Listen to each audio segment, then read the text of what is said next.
Hi friends, my name is Srinivas, geography faculty. ఈరోజు మనం భారత ఉపఖండం గురించి తెలుసుకుందాం. ఓకే, సో మరి ఉపఖండం అంటే ఏంటిది అంటే ఒక ఖండానికి ఏ లక్షణాలు అవసరమో ఆ లక్షణాలు మన భారతదేశంలో ఉంటాయి.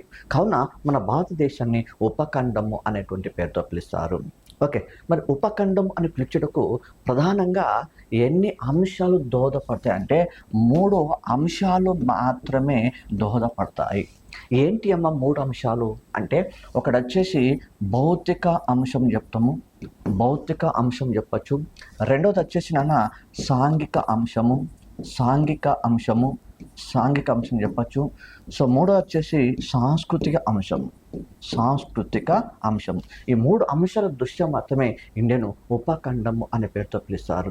ఓకే, మరి భౌతిక అంశం వల్ల ఎట్లా ఇండియన్ ఉపఖండం అంటారు అనేది కాదు.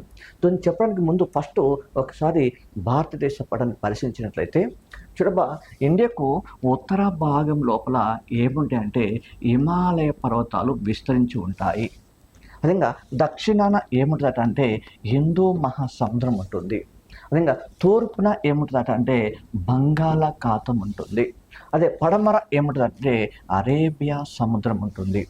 ఈ వేటిలో మనం కృత్రిమంగా ప్రొవైడ్ చేయలేము, ఇవి సహజంగా ఏర్పడ్డాయి, న్యాచురల్గా ఏర్పడ్డాయి. సో అందువల్ల ఇండియా అనేది ఆసియా ఖండం నుంచి బైపర్గెట్ చేయబడి ఒక ప్రత్యేకమైన భౌగోళిక స్వరూపము కలిగిన దేశంగా మారిపోయింది. సో దీనివల్ల ఇండియన్ ఉపఖండం అనే పేరుతో పిలుస్తున్నాము.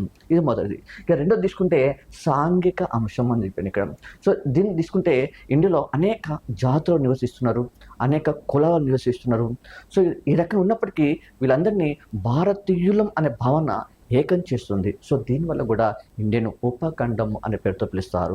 ఇంకా నెక్స్ట్ సాంస్కృతిక అంశం.